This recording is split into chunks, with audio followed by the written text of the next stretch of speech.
पूर्णमदः पूर्णमिदं पूर्णात् पूर्णमुदच्यते पूर्णस्य पूर्णमादाय पूर्णमेवावशिष्यते। ॐ शान्ति शान्ति शान्तिः। ॐ शुक्लाम्बरधरं विष्णुं शशिवर्णं चतुर्भुजं प्रसन्नवदनं ध्यायेत् सर्वविघ्नोपशान्तये। ॐ व्यासं वसिष्ठनप्तारं शक्ते पौत्रमकल्मषं पराशरात्मजं वन्दे सुखतातं तपोनिधिं। व्यासाय विष्णुरूपाय व्यासरूपाय विष्णवे नमो वै ब्रह्मनिधये वासिष्ठाय नमो नमः। ॐ गुरुर्ब्रह्मा गुरुर्विष्णुर्गुरुर्देवो महेश्वरः गुरुसाक्षात् परं ब्रह्म तस्मै श्रीगुरवे नमः। सदाशिवसमारम्भां शङ्कराचार्यमध्यमाम् अस्मदाचार्यपर्यन्तां वन्दे गुरुपरम्पराम्। ॐ यो ब्रह्माणं विदधाति पूर्वं यो वै वेदांश्च प्रहिणोति तस्मै तदेवमात्मबुद्धिप्रकाशं मुमुक्षुर्वै शरणमहं प्रपद्ये। ॐ शान्ति शान्ति शान्तिः। ॐ वसुदेवसुतं देवं कंसचाणूरमर्दनं देवकी परमानन्दं कृष्णं वन्दे जगद्गुरुं। यं ब्रह्मा वरुणेन्द्ररुद्रमरुतः स्तुन्वन्ति दिव्यैस्तवैः वेदैः साङ्गपदक्रमोपनिषदैः गायन्ति यं सामगाः ध्यानावस्थिततद्गतेन मनसा पश्यन्ति यं योगिनः यस्यान्तं न विदुःसुरासुरगणाः।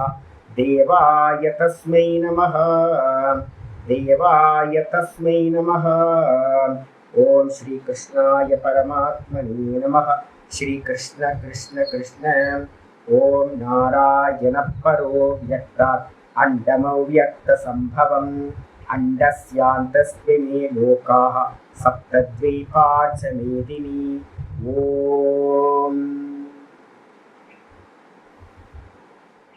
நமஸ்காரம். நம்ம பார்த்துக்கிட்டு இருக்கிறது பகவத்கீதையில 18வது அத்தியாயம் மோட்ச சந்நியாச யோகம் பார்த்துட்டு இருக்கோம். மோட்ச சந்நியாச யோகத்துல பார்த்தீங்கன்னா இப்போ நிஷ்டா பிரகரணம் போயிட்டு இருக்கு.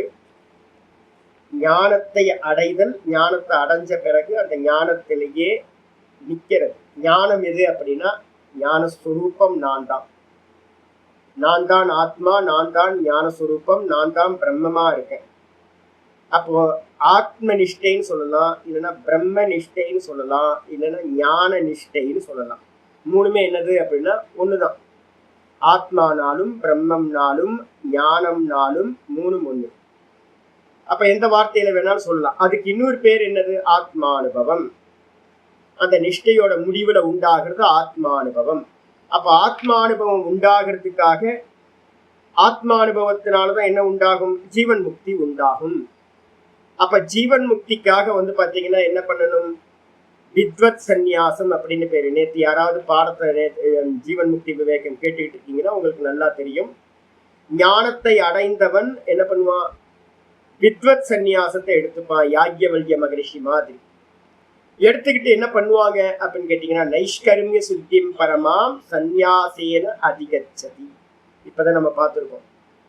நல்ல நைஷ்கர்மிய சித்தின்னு சொல்லக்கூடிய அந்த பிரம்மத்தை, நைஷ்கர்மியம்னு சொல்லக்கூடிய அந்த பிரம்மத்தை நன்றாக சந்நியாசத்தினால் அடைகின்றான், தியாகத்தினால் அடைகின்றான். அப்ப அந்த தியாகத்தினால் அடையிறதுக்கு மெத்தட் என்ன சொல்லியிருக்கு அப்படின்னு கேட்டீங்கன்னா, முதல்ல நேத்தி வெளியில இருக்கிறதெல்லாம் தியாகம் பண்றோம். விவிதிஷா சந்நியாசம், அதெல்லாம் வேஷ சந்நியாசம். அதுக்கப்புறம் வாஸ்தவத்துல அகங்கார தியாகம். இந்த தேகம் நான் இல்லை, இந்திரியங்கள் நான் இல்லை, மனசு நான் இல்லை, புத்தி நான் இல்லை. அதுக்கப்புறம் பாத்தீங்கன்னா பிராணனும் நான் இல்லை அப்படின்னு பாத்தீங்கன்னா நேர்த்தி பண்ணினதுக்கு பிறகு, இந்த நேர்த்தி பண்றதுக்கு பேர் என்ன பேர் அப்படின்னா, இதுதான் வாஸ்தவ தியாகம். பாரமார்த்திக சந்நியாசி அப்படின்னு இவங்களதான் நம்ம சொல்றோம். அகங்காரத்தை தியாகம் செய்தவர்கள். அப்போ இதெல்லாத்தையும் நேர்த்தி பண்ணதுக்கு பிறகு மிச்சம் என்ன இருக்கும்? நான் மட்டும் மிச்சம் இருக்கும். இந்த நான் மட்டும் மிச்சம் இருக்கிற இடத்துல தொடர்ந்து நிக்கிறதுக்கு என்ன பேரோ அதுக்கு பேரு நிஷ்டை அப்படின்னு பேரு. அப்ப நல்லா புரிஞ்சுக்கணும், ஒருத்தர் நிதித்தியாசனம் போகணும் அப்படின்னா நேர்த்தி பண்ணினதுக்கு பிறகுதான் ஒருத்தர் நிதித்தியாசனம் போக முடியும். அதே மாதிரி நேர்த்தி தான் பாத்தீங்கன்னா ஆத்மாவை அறியறதுக்கு சாதனம். நேர்த்தி பண்ணாம நம்ம கிரந்தங்களை வாசிக்கிறதுனால பாத்தீங்கன்னா பரோட்சமா தெரிஞ்சுக்கலாம் ஒழிய அனுபூதி நடக்காது. நீங்க எல்லாத்தையும் நேர்த்தி பண்ணதுக்கு பிறகு மிச்சம் நீங்க இருந்தீங்கன்னா மட்டும் வெறும் தானா நிக்கிறது மட்டும்தான் ஆத்ம ஞானம். அப்ப தான் கிடைச்சதுக்கு பிறகு தொடர்ந்து நிக்கிறது ஆத்ம நிஷ்டா. அப்ப நல்லா புரிஞ்சுக்கணும். அப்போ ஒருத்தர் சிரவண மாத்திரேன ஞானம் அப்படின்னா அது பாத்தீங்கன்னா கிருத உபாஸ்தின்னு சொல்லக்கூடிய பெரிய உத்தம அதிகாரியா எங்கேயாவது இருப்பாங்க. யாராவது ஒரு அம்மாக்கு நல்ல அம்மாக்கு பிறந்த ஆள் இருப்பாங்க, ரொம்ப வீரியமான ஆள். அப்படிப்பட்ட ஆட்கள் பாத்தீங்கன்னா ரொம்ப அரிதா இருக்கிறவங்க இந்த உலகத்துல இருக்காங்க. அது மாதிரி ஒரே ஒரு வார்த்தை சொன்ன மாத்திரத்துல பாத்தீங்க அப்படின்னா ஸ்புரணம் வந்துடும். முந்தின ஜென்மத்துல எல்லாத்தையும் முடிச்சுட்டு வந்திருப்பாங்க. ஒரு ஆபாத ஞானம், ஒரு சப்தம் எங்கேயாவது ஒரு பிரவச்சனத்துல நீ பிரம்மமா இருக்கேன்னு யாராவது ஒரு பிரவச்சன கர்த்தா எங்கேயாவது சொல்லியிருப்பார். மூளையில எவனாவது ஒருத்தன் உட்கார்ந்துட்டு அது கேட்பான். சம்பந்தமே இருக்காது, அந்த சிரவணமோ மனநமோ எதுவுமே இருக்காது. முந்தின ஜென்மத்தோட ஃபைல் ஓப்பன் ஆயிடும். அவன் ஏற்கனவே படிச்ச எல்லா ஞானமும் பாத்தீங்கன்னா ஒரு சப்தத்துல பாத்தீங்கன்னா அகம் பிரம்மாஸ்மின்னு சொல்ற தத்துவமசின்னு சொல்ற ஒரு வாக்கியம் இவனுக்கு பழைய ஃபைலை ஓப்பன் பண்ணி எல்லாத்தையும் ஊட்டும். இது ஸ்பெஷல் கேட்டகரி. அவனால யோக பிரஷ்டர் நம்ம சொல்றோம், ரமணர் மாதிரி இருக்கிற கேட்டகரி. தூக்கி ஓரமா போட்டுருங்க. இப்ப நம்ம என்ன பண்ணணும் அப்படின்னா முதல்ல சிரவணத்தை பண்ணி பரோட்ச ஞானத்தை நல்லா திருடப்படுத்திக்கிட்டு கூடவே கர்மயோகத்தை நல்லா அபியாசம் பண்ணிக்கிட்டு சித்திம் பிராப்தக நல்லா சித்தியை பிராப்தி பண்ணி 2 சித்தி, கர்மயோகமும் சித்தி மனசமநிலை, அதுக்கப்புறம் குருவும் ஒரு சித்தி குரு அடைதல், அப்புறம் சிரவணம் பண்றதும் ஒரு சித்தி, அதுக்கப்புறம் மனனம் பண்றதும் கூட ஒரு சித்தி தான். மெதுவா நேர்த்தியும் பாத்தீங்கன்னா பண்ண ஆரம்பிச்சிடணும். நேர்த்தி பண்ணதுக்கு பிறகுதான் ஒருத்தருக்கு வெறும் நிர்குண நிராகாரமா இருக்கிற நான் ஒருத்தருக்கு கிடைக்கும். அந்த நான்ல நிக்கிறதுக்கு என்ன பண்ணணும் அப்படின்னும் போது ஆச்சாரியார் நேற்று பாட்டத்தை நம்ம என்ன பண்ணிருக்கோம் ஆரம்பிச்சிருக்கோம். 51வது ஸ்லோகம் ஆரம்பிக்கிறதுக்கு மேல பாத்தீங்கன்னா ஒரு லைன் ரொம்ப இம்பார்ட்டண்டா சில சின்ன வாக்கியங்களா சங்கர பாஷ்யம் எழுதுவார். நீங்க 6வது அத்தியாயத்துக்கான அவதாரிகா பாஷ்யம் பாருங்க. 5வது அத்தியாயத்துக்கு 5வது அத்தியாயத்துல 27, 28 ஸ்லோகத்துக்கு மேல ஒரு அவதாரிக்கா இருக்கும். 5வது அத்தியாயம் 27வது ஸ்லோகத்துக்கு மேல ஒரு அவதாரிக்கா இருக்கும். தியான யோகம் அந்தரங்க சாதனம் அப்படின்னு சொல்லுவார். சம்யக் தர்சனம் பிரதி அந்தரங்க சாதனம் 5:27 சொல்லியிருப்பார். தியான யோகம்ன்றது பாத்தீங்க அப்படின்னா இந்த சம்யக் தர்சனம் சொல்லக்கூடிய ஆத்மானுபூதிக்கு 27வது ஸ்லோகத்துக்கு முன்னாடி இருக்கிற 5:27 ஒரு அவதாரிக்கா. அத இதானிம் தியான யோகம் சம்யக் தர்சனஸ்ய அந்தரங்கம். ஆத்ம தியானம் 2 இடத்துல தியானங்கள் வரும். ஒண்ணு சகுண தியானங்கள் முன்னாடி நிறைய பண்ணிருப்போம். இப்ப நம்ம சொல்றது ஞானத்துக்கு பிறகு வர்றது நிர்குண தியானம், ஆத்ம தியானம். அதுக்கு பேரு சம்யக் தர்சனம்னு பேரு. அதுக்கு எது சாதனம் அப்படின்னு கேட்டீங்கன்னா தியான யோகம் தான் சம்யக் தரிசனத்துக்கு ஆத்மானுபூதிக்கு சாதனம் அப்படின்னு அங்க விஸ்தாரமா நான் இதை பத்தி சொல்ல போறேன். அப்படின்னு ஸ்பர்ஷான் கிருத்வா பகிர்பாகியான் அப்படின்னு பாத்தீங்கன்னா யோகத்தோட மெத்தடை பாத்தீங்கன்னா அஷ்டாங்க யோகத்தோட கிரமத்தை 5:27, 5:28 பாத்தீங்கன்னா சொல்லியிருப்பார். சொல்லிட்டு பாத்தீங்கன்னா 6வது அத்தியாயத்தையும் ஆரம்பிப்பார். 6வது அத்தியாயத்தோட ஆரம்பமும் இதே மாதிரி தான் ஆரம்பிக்கும். என்னன்னு கேட்டீங்கன்னா தியான யோகஸ்ய சம்யக் தரிசனம் பிரதி அந்தரங்கஸ்ய சூத்திரபூதா ஸ்லோகா அப்படின்னு. அப்ப நல்லா தெரிஞ்சுக்கணும் என்னன்னு கேட்டீங்கன்னா உங்களுக்கு ஒரே மாதிரி தான் பாத்தீங்கன்னா தியான யோகம் அப்படின்றதுதான் வாஸ்தவத்துல ஆத்மானுபூதிக்கு சாதனம். ஆனா எப்போ ரமணாசிரமத்துல பாத்தீங்கன்னா நிறைய ஸ்ரத்தா உள்ளவங்க நிறைய பேர் இருக்காங்க.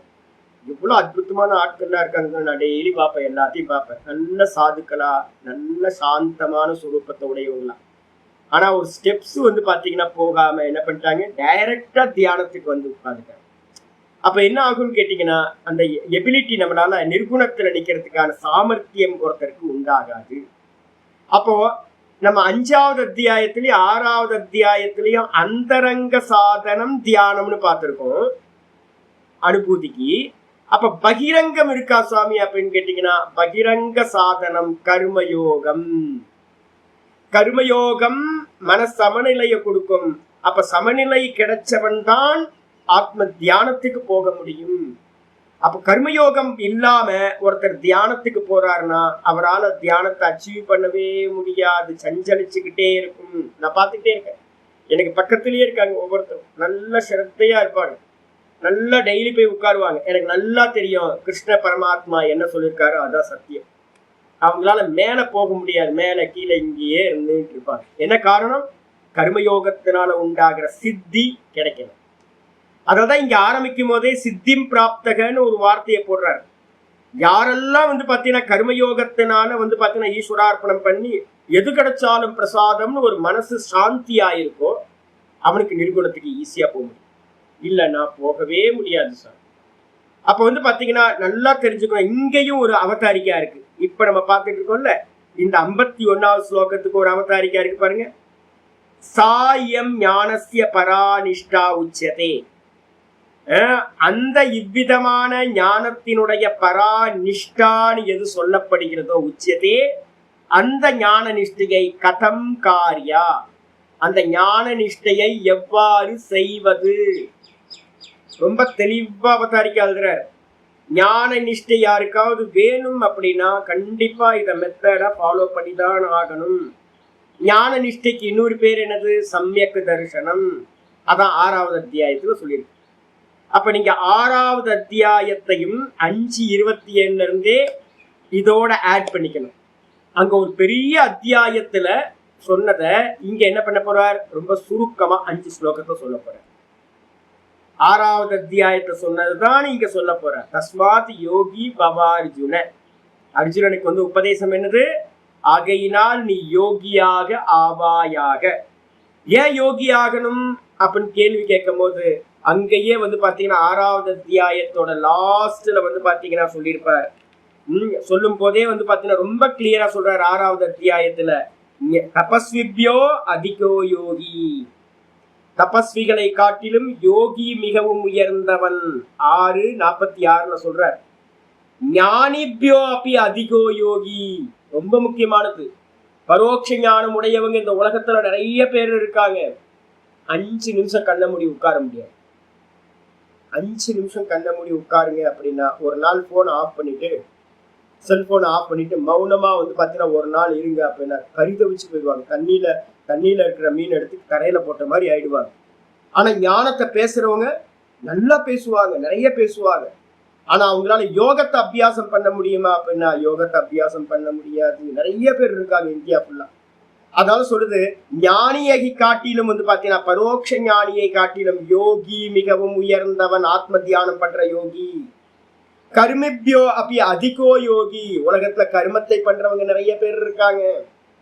கர்மிகளை காட்டிலும் உயர்ந்தவன். ஞானிகள் பரோட்ச ஞானிகளை காட்டிலும் உயர்ந்தவன். அதே மாதிரி தபஸ்விகளை காட்டிலும் மிகவும் உயர்ந்தவன் யாரு? இந்த ஆத்மாவை தியானம் செய்கின்ற யோகி அப்படின்னு பாத்தீங்கன்னா தஸ்மாத். ஆகையினால் அர்ஜுனா நீ என்ன ஆவ அப்படின்னா தஸ்மாத் யோகி பவ. நீ பாத்தீங்கன்னா யோகியாக ஆவாயாக அப்படின்னு பாத்தீங்கன்னா கமெண்ட் பண்ணியிருக்கார், ஆசீர்வாதம் பண்ணியிருக்கார், நீ யோகி ஆகு அப்படின்னு. அப்போ எல்லாரும் நம்ம என்ன பண்ணணும் அப்படின்னு கேட்டீங்கன்னா, ஸ்ரவணம் மனனத்துக்கு பிறகு யோகத்தை அனுஷ்டானம் பண்ணணும். அந்த யோகம் எப்படிப்பட்டது? புத்தியா விசுத்தயா யுக்தோ கிருத்யாத்மானம் நியம்யச சப்தாதீன் விஷயான் த்யக்த்வா ராகத்வேஷௌ விதஸ்யச. புத்தியா விசுத்தயா அப்படின்ற வார்த்தை எதை குறிக்குது அப்படின்னா சங்கல்ப தியாகத்தை குறிக்கின்றது. சங்கல்பம் தான் பாத்தீங்கன்னா ரொம்ப முக்கியமான விஷயம். நம்மளை காரியத்துல உட்கார விடாம தடுக்கிறது. நீங்க மெடிடேட் பண்ணணும்னு போய் உட்கார்ந்துட்டு ரமணாசிரமத்துல வருவாங்க, என்னை பார்க்க வருவாங்க, என்னை பார்க்கறதுக்கு வருவாங்க. ரமணாசிரமத்துல என்ன இருக்கும் அப்படின்னு கேட்டீங்கன்னா 11 மணிக்கு பாத்தீங்கன்னா பிக்ஷை 11 மணிக்கு நினைக்கிறது 11:30 உள்ள பிக்ஷா 11:30 மணிக்கு ரமணாசிரமத்துல உள்ள பிக்ஷா. இவங்க என்ன பண்ணுவாங்க, 10 மணிக்கு என்னை பார்க்கறதுக்கு என்னை பார்க்க வருவாங்க. சுவாமி 10 மணிக்கு நான் வரட்டுமா, வாங்க, கொஞ்சம் சத்சங்கம் பண்ணணும், சுவாமிகிட்ட கொஞ்சம் கேள்விலாம் கேட்கணும், சரி வாங்க அப்படின்னு. இந்த 10 மணில இருந்து மெதுவா இவங்களுக்கு பிளானிங் என்ன இருக்கும் அப்படின்னு கேட்டீங்கன்னா 11:30 மணிக்கு 11:15 என்ன பண்ணியாலும் டைனிங் ஹாலுக்குள்ளார போய் ஆகணும், ரமணாசிரமத்துக்குள்ளார. அப்போ இவங்க என்ன பண்ணுவாங்கன்னு கேட்டீங்கன்னா, சாமிகிட்ட வந்தா சாமி வந்து பாத்தீங்கன்னா 1 மணி நேரத்துல முடிச்சு அனுப்பிடுவாரு. நம்ம என்ன பண்ணலாம், அப்படியே தப்பி குதிச்சு போய் வந்து பாத்தீங்கன்னா லஞ்ச் எடுத்துக்கலாம் உள்ள அப்படின்னு பிளான் பண்ணிட்டு. அப்போ உள்ளுக்குள்ளார என்னை பார்க்க வரத்துக்கு முன்னாடி அவங்களோட பிளான் என்ன இருக்கும் அப்படின்னா, போய் லஞ்ச் வந்து 11:15 டைனிங் ஹாலுக்குள்ள என்டர் ஆயிடலான்னு உள்ள வந்துருவாங்க. என்கிட்ட நம்ம தான் பேச்சு படிச்ச நாயாச்சு. நம்ம பேச ஆரம்பிச்சோம் அப்படின்னா பேசிக்கிட்டே இருப்போம். வேதாந்தம் எனக்கு வந்து உற்சாகம் ஆயிடுச்சு அப்படின்னா போயிட்டே இருக்கும். இவங்க என்ன பண்ணுவாங்க அப்படின்னு கேட்டீங்கன்னா 10:30 ஆகும்போது ஐயோ சாமி முடிப்பாரா முடிக்க மாட்டாரா, இவங்களுக்கு தான் கேள்வி கேட்ட வந்தாங்க. இவங்களுக்கு தான் சந்தேக நிவர்த்தி, எனக்கு ஒன்றும் சந்தேக நிவர்த்தி இல்லை. அப்போ மெதுவா என்ன ஆயிடுச்சு அப்படின்னு கேட்டீங்கன்னா மெதுவா ஒரு அரை மணி நேரத்துக்கு மேலேயே வாட்சை பார்க்க ஆரம்பிச்சுடுவாங்க. 11 மணி ஆகும்போது பதற்றம் வந்துடும். ஐயோ சாப்பாடு போயிடுமோ மிஸ் ஆயிடுமோ, என்னது சத்சங்கம் போகுமோ, அப்படி இல்லை சாப்பாடு மிஸ் ஆயிடுமோ அப்படின்னு. சாமி நான் 100 வாட்டி வரேன் சாமின்னு என்னை கட் பண்ணிட்டு என்ன பண்ணுவாங்க, வேகமா ஓடி அப்படி வந்து பாத்தீங்கன்னா அப்ப என்ன ஆகும்னு கேட்டீங்கன்னா 10:30 மணிக்கு மேலேயே அவங்க புத்தி வந்து பாத்தீங்கன்னா என்னோட சத்சங்கத்துல இருக்காது. ஏன் அப்படின்னா வாட்சை பார்க்க ஆரம்பிச்சுடுவாங்க. ஏன், சங்கல்பம். இதே சில பேர் வருவாங்க, நல்லா கேரளால இருக்கு வரவங்களாம் நிறைய பேர் வருவாங்க என்ன பார்க்கறதுக்கு. நம்ம அஜித் சார்லாம் இருக்காரு, அவர்லாம் ரொம்ப கேஷுவலா வந்து உட்காருவார். சாமி நீ சாப்பிட போகணும், பரவாயில்ல சாமி அதெல்லாம் ஒன்றும் பிரச்சனையே இல்லை சாமி, இல்லையா போனா போகணும் இல்லைன்னா இல்லை. அப்ப மனசுல போனா போகலாம் இல்லைன்னா இல்லை அப்படின்னு ஒரு சங்கல்பம் வந்துடுச்சுன்னு வச்சுங்களேன்.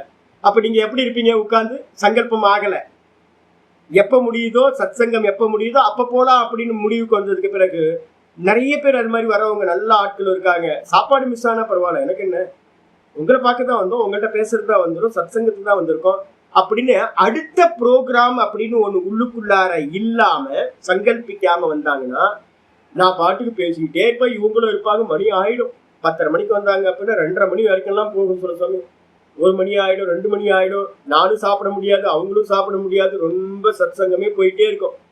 அப்ப என்ன அர்த்தம்னு கேட்டீங்கன்னா நல்லா தெரிஞ்சுக்கணும். நீங்க ஏதாவது இப்ப கூட 8 மணிக்கு எங்கேயாவது ப்ரோக்ராம்னு வச்சிருந்தீங்கன்னா இப்ப என்ன ஆயிடும், 7:30 மணிக்கே உங்களுக்குள்ளார ரிங் அடிக்க ஆரம்பிச்சிடும், உள்ளுக்குள்ளார பெண் அடிக்க ஆரம்பிச்சிடும். ஐயோ 8 மணிக்கு போகணுமே, சுவாமி ஏதாவது திட்டிடுவாரோ, போனா மியூட் பண்ணா ஏதாவது ஆயிடுமோ, சபிச்சிருவாரோ சாமி அப்படின்னு நமக்குள்ளார, சாமி முடிக்க மாட்டாரா சீக்கிரம் அப்படின்னு நமக்குள்ளார பதற்றம். என்னன்னு ஒரு சின்ன விஷயத்த நல்லா தெரிஞ்சுங்க. என்ன அப்படின்னு கேட்டீங்கன்னா பீஜம் எது அப்படின்னு கேட்டீங்கன்னா இந்த இம்பல்ஸ் வரத்துக்கு மனசுக்குள்ளார ஒரு சங்கல்பம். அப்ப சங்கல்பத்தை நீங்க எதையாவது பண்ணிக்கிட்டு ஒரு நிதித்தியாசனத்துக்கு உட்கார்ந்தீங்கன்னா, நிதித்தியாசனம்ன்றது எப்படிப்பட்டது, அங்க டைம் பவுண்ட் இல்லை, நீங்க அடையிற வரைக்கும் வந்து பாத்தீங்கன்னா போயிட்டே இருக்கிறது, நாள் ஃபுல்லா உட்கார வேண்டியது, அனுபூதி ஆகிற வரைக்கும் வந்து பாத்தீங்கன்னா உட்கார்ந்து அபியாசம் பண்றது. நீங்க ஏதாவது பிளான் வச்சிருந்தீங்கன்னா நிதித்தியாசனம் நடக்காது. அப்போ என்னன்னு கேட்டீங்கன்னா மனசு விசுத்தி ஆகிறது அப்படின்றதுக்கு அர்த்தம் புத்தி விசுத்தி ஆகிறது. அப்படின்னா புத்தியில என்ன இருக்கு அப்படின்னா ஸ்மிருதி, புத்தியில வந்து பாத்தீங்கன்னா சங்கல்பம்.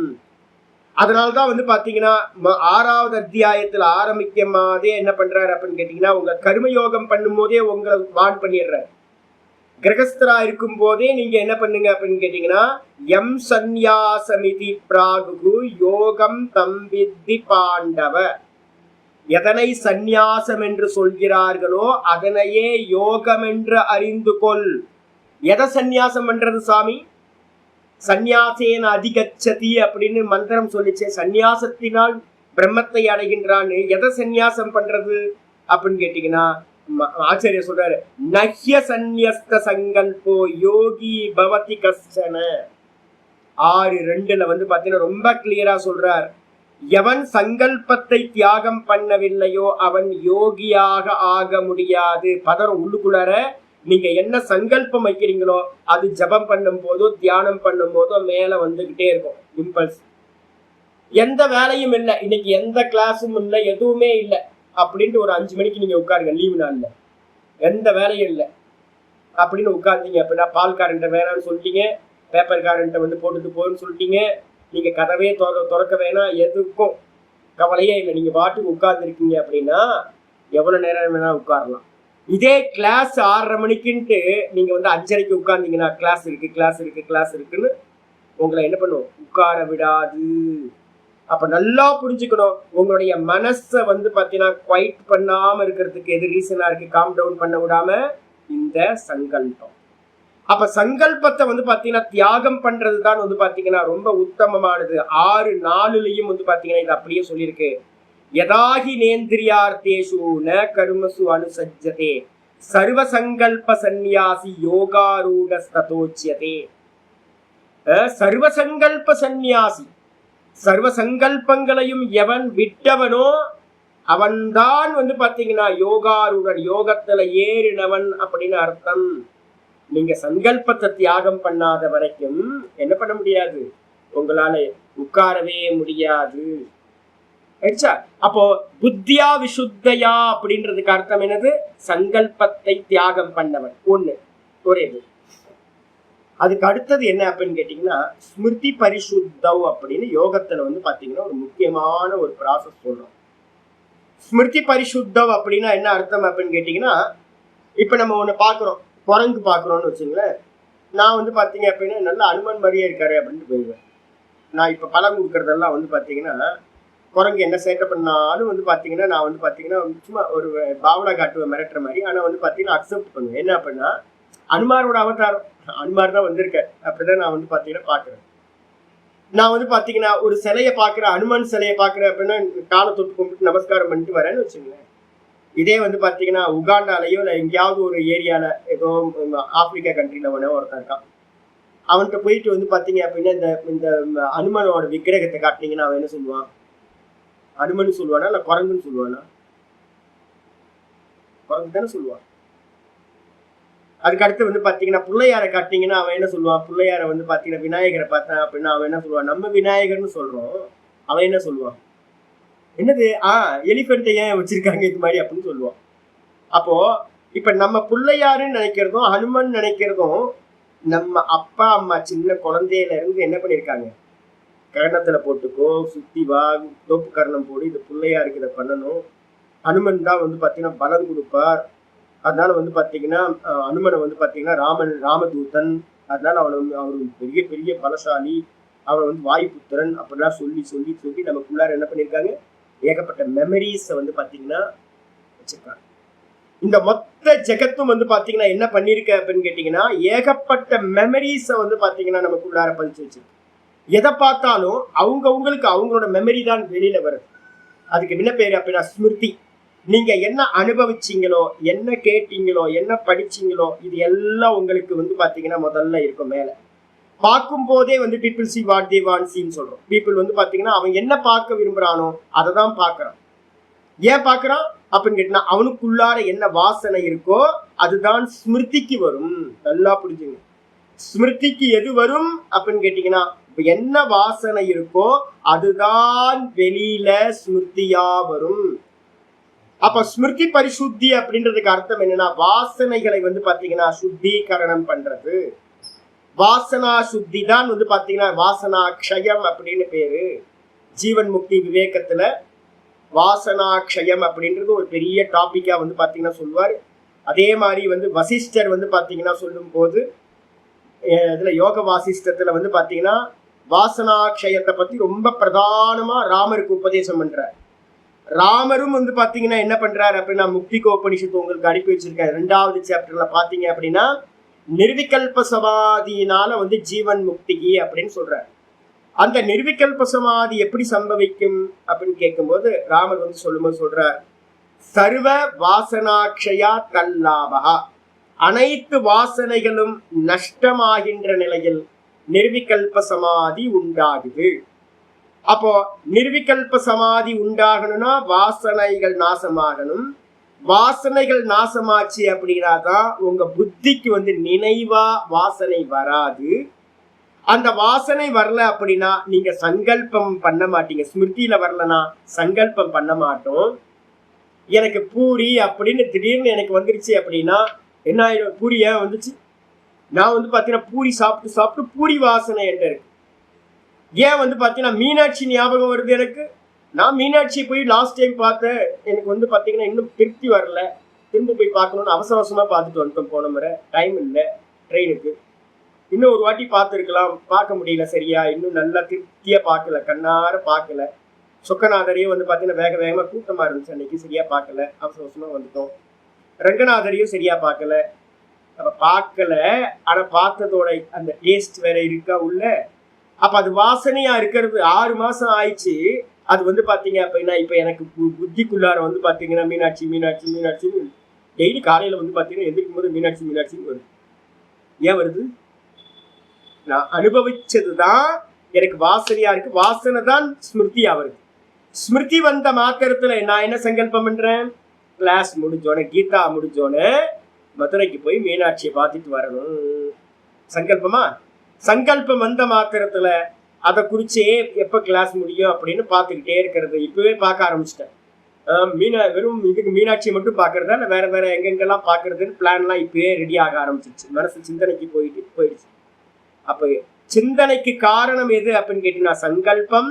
சங்கல்பத்துக்கு காரணம் எது அப்படின்னா புத்தியில வரக்கூடிய ஸ்மிருதி. அந்த ஸ்மிருதி வரணும் அப்படின்னா அது சித்தத்துல ஏற்கனவே வாசனையா இருந்தாதான் ஸ்மிருதியா வரும். அப்ப நல்லா வந்து பாத்தீங்கன்னா வசிஷ்டரா இருக்கட்டும், பதஞ்சலியா இருக்கட்டும், எல்லாத்துக்கும் வந்து பாத்தீங்கன்னா ரொம்ப ஸ்பஷ்டமா தெரியும். என்ன அப்படின்னு கேட்டீங்கன்னா வாசனாக்ஷயம் நடந்தாதான் வெளியில வந்து பாத்தீங்கன்னா அது ஸ்மிருதியா வராது. ஸ்மிருதி வரல அப்படின்னா எனக்கு பூரின்ற ஸ்மிருதி எப்பவும் வரப்போறது இல்லை. திடீர்னு எப்போது உள்ள வந்துடும். ஐயோ பூரி சாப்பிடணுமே. கண்ணுக்கு முன்னாடி வந்து பாத்தீங்கன்னா அந்த கோல்டன் ப்ரௌன் வந்து பாத்தீங்கன்னா அந்த பூரி, சோளா பூரியோட சைஸ் வந்து எனக்கு முன்னாடி அப்படியே தகன்னு மின்னு தங்க மாதிரி இருக்கும். ஆஹா அந்த பூரியை சாப்பிடணுமே, பூரி சாப்பிடணுமே சங்கல்பம் வந்துடும். ஐயோ பூரி என்ன பண்றது அப்படின்னு. அப்போ வந்து பாத்தீங்கன்னா என்ன ஸ்மிருதிக்கு எல்லா டைமும் வருமா? எல்லாம் வராது. அப்ப வந்து பாத்தீங்கன்னா நம்ம அனுபவிச்சதுதான் வெளியில வரும். ஆமா, ஸ்மிருதி சம்ஸ்காரையோ ஏகரூபத்துவா. யோக சூத்திரத்துல வந்து பாத்தீங்கன்னா சொல்லுது, எது ஸ்மிருதியோ அது வந்து பாத்தீங்கன்னா அது வந்து சித்தத்துல இருக்கும்போது அதுக்கு என்ன பேரு? வாசனான்னு பேரு, சம்ஸ்காரம்னு பேரு. ரெண்டுமே ஒண்ணு. 4:1 இருக்கிறது. 9 4 9 யோக சூத்திரம்னு போட்டுங்க. இதெல்லாம் பிக்சர் வந்து உங்களுக்கு நல்லா தெரியணும். யோகம் ஃபுல்லா யோகம் வந்து பாத்தீங்கன்னா தியானத்துக்குள்ளார வந்துடும். 4:9 சொல்லுது, என்ன உங்க வாசனையில இருக்கோ, எது பதிவு பண்ணி வச்சிருக்கீங்களோ அதுதான் உங்க புத்தியில நினைவுக்கு வரும். இனிமே எதெல்லாம் மெமரியில வருதோ அதெல்லாம் பாருங்க. என்னெல்லாம் மெமரியில வருதோ அது எல்லாம் ஏற்கனவே நீங்க பதிவு பண்ண சித்தத்துல இருக்கிறது தான் இருக்கும். ஏன் அப்படின்னா ஏகரூபத்வா. சித்தத்துல இருக்கும் போது அதுக்கு பேர் வாசனைகள்னு பேரு. புத்தியில வெளிப்படும் போது அதுக்கு ஸ்மிருதின்னு பேரு. அந்த ஸ்மிருதி வந்த மாத்திரத்துலதான் நான் என்ன பண்றேன்? குரங்க அனுமன்னு பாக்குறேன், யானைய பிள்ளையாருன்னு பாக்குறேன். ஏன்? என்னோட அம்மா அப்பா சின்ன குழந்தையில இருந்து சொல்லி வச்சிருக்காங்க. இந்த சொசைட்டி ஃபுல்லா அது மாதிரிதான் சொல்லிட்டு இருக்கு. அப்ப வந்து பாத்தீங்கன்னா நம்ம பதிவுகள் ஒன்ன பார்க்கும் போதே நம்ம வந்து பாத்தீங்கன்னா இதெல்லாம் பண்ணியிருக்கோம். இதுக்குதான் வாசனாக்ஷயம் தேவை. ஜீவன் முக்தி விவேகம்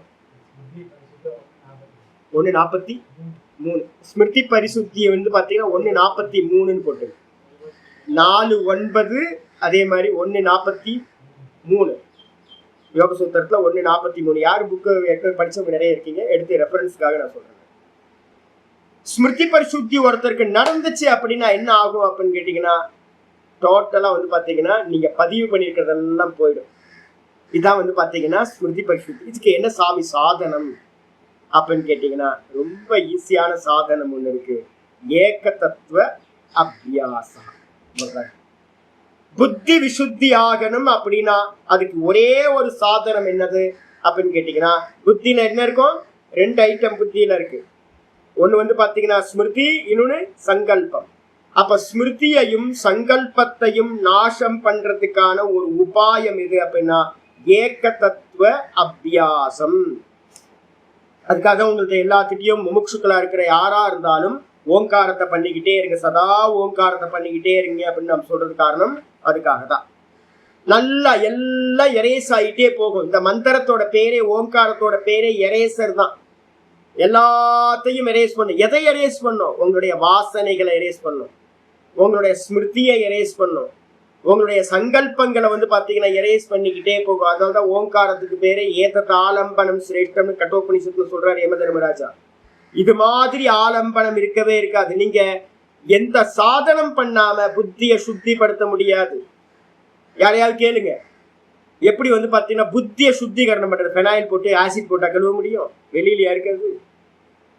அதெல்லாம் இல்லையே. அப்ப அதுக்கு என்ன உபாயம்? எரேசர் எது அப்படின்னு பாத்துக்கணும். அப்போ புத்தி விசுத்திக்கு வந்து பாத்தீங்கன்னா முக்கியமானது ஏகதத்துவ அபியாசம். அதுக்கப்புறம் அதோடு கூடியவனாக திருப்தியான தைரியத்தோட. தைரியம் எப்படி சுவாமி கிடைக்கும் அப்படின்னு கேட்டீங்கன்னா ஈஸ்வர பக்தியினால்தான் தைரியம். நம்ம கர்மயோகத்திலேயே என்ன பழகிருக்கோம்? கர்மயோகம் பண்ணும் போதே என்ன பழகிறோம்? எல்லாம் பகவான் பார்த்துப்பார், எல்லாம் பகவான் பார்த்துப்பார், எல்லாம் பகவான் பார்த்துப்பார்னு விஸ்ராந்தி சித்தத்தை வந்து பாத்தீங்கன்னா ஒருத்தன் கொண்டு வந்திருப்பான். அப்ப பகவான் பார்த்துப்பார் பகவான் பார்த்துப்பார்னு சொல்ற அந்த தைரியம் கூட யாரு இருக்கா? எனக்கு பின்னாடி பகவான் இருக்கார், நான் எதுக்கு பயப்படணும்? என்னோட எல்லா பகவானை பிராப்தி பண்றதுல எல்லாத்துலயும் வந்து பாத்தீங்கன்னா எனக்கு கூடயே சுவாமி வந்து பாத்தீங்கன்னா இருக்கார், என் கூடயே இருக்கார், நிழலா இருக்கார். நிழல் இல்ல, அவர் தான் ஒரிஜினலா இருக்கார், நான் நிழலா இருக்கேன். அவர் கையை பிடிச்சுக்கிட்டே நான் போறேன். எப்படி அம்மா கையை பிடிச்சிட்டு முந்திய பிடிச்சுக்கிட்டே குழந்தை போகுமோ அது மாதிரி சுவாமியோட கையை பிடிச்சுக்கிட்டே நான் குழந்தை மாதிரி போறேன், நான் ஷேடம். இந்த தைரியம் நமக்கு வந்து பாத்தீங்கன்னா கர்மயோகத்திலேயே வந்துடணும். உங்களுக்கு பகவான் என் கூட எப்பவுமே இருக்கார், உன்னை விட்டு விலகுவதும் இல்லை. பகவான் எப்பவுமே விலகிறதே இல்லை, தைரியம் வந்துடும். ஆமா ஆமா. பக்தி வந்து பாத்தீங்கன்னா நல்ல ஏக்க பக்தி விசேஷத்தைன்னு முன்னாடி சொல்லுது இல்ல, நல்லா அனன்ய பக்தி நம்ம சொல்றோம் பாத்தீங்களா? அனன்ய பக்தியா அவன் தான் எனக்குள்ளார இருக்கான் அப்படின்னு தைரியத்தோட அப்ப பக்தி வந்துடுது. நியமிச்ச எதை நியமனம் பண்ணணும்? ஆத்மானம். ஆத்மானம்னா என்ன அர்த்தம்? இந்திரியங்கள், மனசு. இந்திரியங்களை வந்து பாத்தீங்கன்னா கண்ட்ரோல் பண்றதுக்கு என்ன பேர் சுவாமினா யோகத்துல இதுக்கு பேர் என்ன பேர்? பிரத்யாகாரம் அப்படின்னு பேரு. இந்திரியங்களை வந்து பாத்தீங்கன்னா கண்ட்ரோல் பண்றதுக்கு பிரத்யாகாரம்னு பேரு. அதுதான் வந்து பாத்தீங்கன்னா வேதாந்தத்துல தமம் அப்படின்னு சொல்லுவோம். மனச வந்து பாத்தீங்கன்னா கண்ட்ரோல் பண்றதுக்கு பேரு சமம்னு பேரு. அப்போ ஆத்மானம் நியம் யச்ச அப்படின்னு எடுத்துக்கிட்டீங்கன்னா சமம் தமம். யோக நம்ம ஆரம்பத்துல வேதாந்தம் படிக்கும் போதே என்ன பண்றோம்? சமம் தமம் அப்படின்னு நம்ம சொல்றோம்ல. சமம் மனோ நிகிரகா, தமம் பாஹ்யேந்திரிய நிகிரகா. இதுக்கு யோகத்துல வந்து பாத்தீங்கன்னா ஒரு நல்ல உபாயம் இருக்கு. யோகத்திலையும் வைதிகத்திலையும் ரெண்டுமே உபாயம் இருக்கு. மனசு அடங்கிறதுக்கு என்ன உபாயம் சுவாமி வைதிகத்துல அப்படின்னா, வைதிகத்துல வந்து பாத்தீங்கன்னா சமத்துவம் யோக உச்சியதே. எங்க இருந்து வருது? சமத்துவம் இருக்குல்ல, மனசு குவைட்டாய் உட்காரது. அப்ப வைதிகத்துல வந்து பாத்தீங்கன்னா கர்மயோகம் தான் வந்து பாத்தீங்கன்னா மனமடங்கிறதுக்கு உபாயம். அதுக்கப்புறம் இதுல என்ன அப்படின்னு கேட்டீங்கன்னா யோகத்துல வந்து பாத்தீங்கன்னா மனசு அடங்கிறதுக்கு என்ன பண்ணணும் சுவாமி அப்படின்னு கேட்டீங்கன்னா, மனசு அடங்கிறதுக்கும் இந்திரியங்கள் அடங்கிறதுக்கும் ரெண்டுத்துக்கும் ஒரே ஒரு உபாயத்தை வந்து பாத்தீங்கன்னா யோகம் சொல்லுது. என்ன அப்படின்னா அதுக்கு பேரு பிராணாயாமம். பிராணாயாமத்தை நல்லா அபியாசம் பண்ணினீங்கன்னா பிராணாயாமத்தோட பலன் தான் வந்து பாத்தீங்க அப்படின்னா எது? பிரத்யாகாரம் சொல்லக்கூடிய தமம்.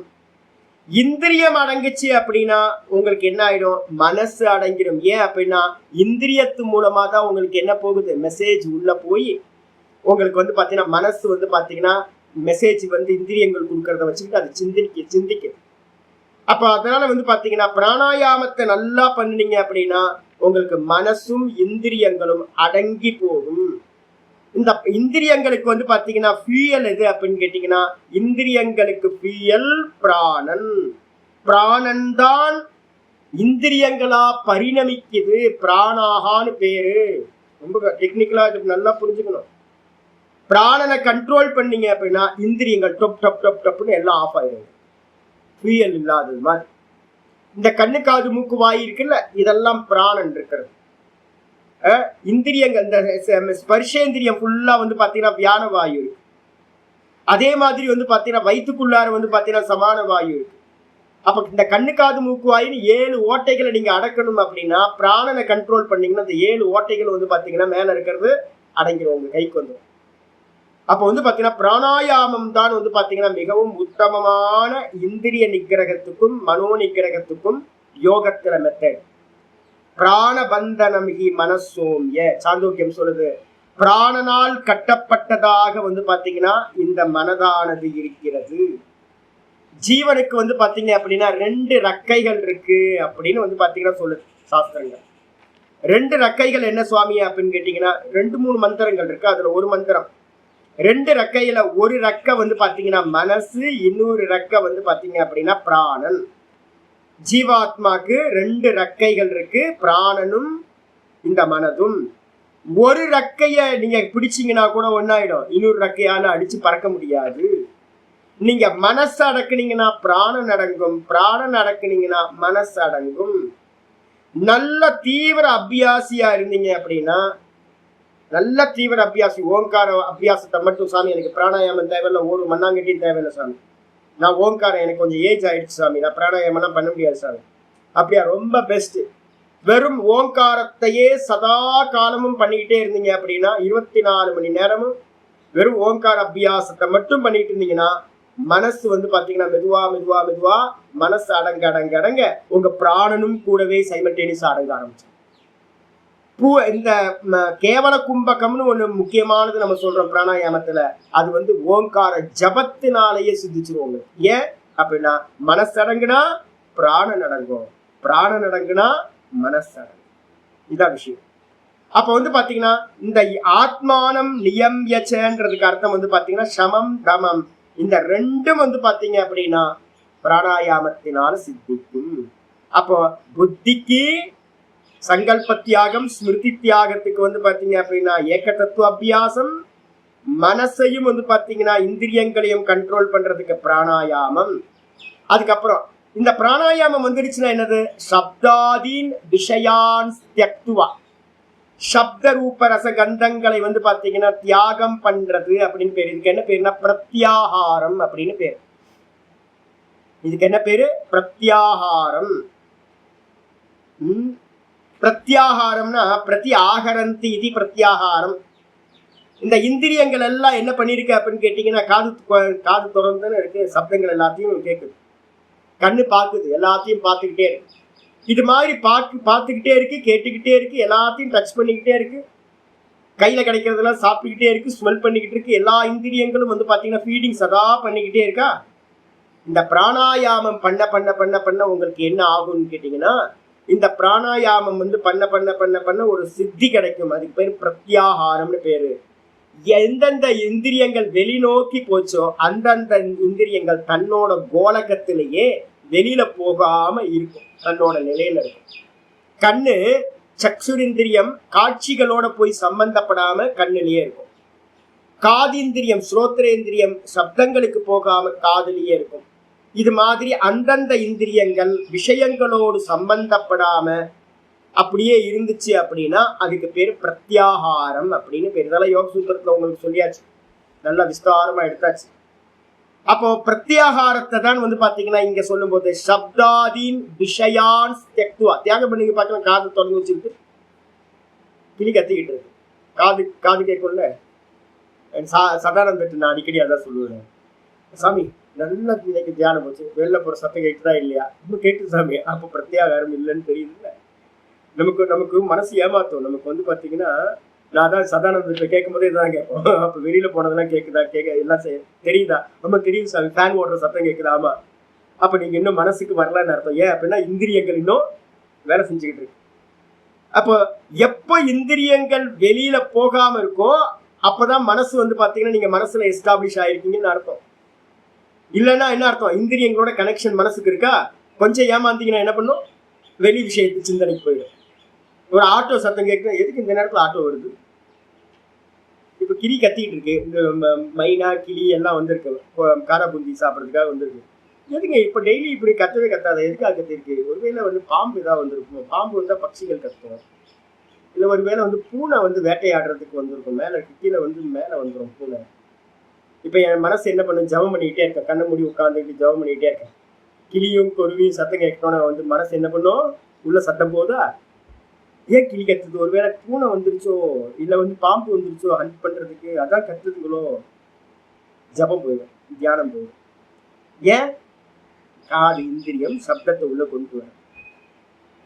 அப்ப என்ன அர்த்தம் அப்படின்னு கேட்டீங்கன்னா, இந்திரியங்களை நீங்க கண்ட்ரோல் பண்ணாம நீங்க உள்ள போக முடியாது. அப்ப அதுக்காக தான் நீங்க சொல்லுது சப்தாதீன் அப்படின்னா சப்தரச ரூபரச கந்தம் எல்லா இந்திரிய விஷயங்களையும் தியக்துவான்னு சொல்லுது, தியாகம் செய்து விட்டு.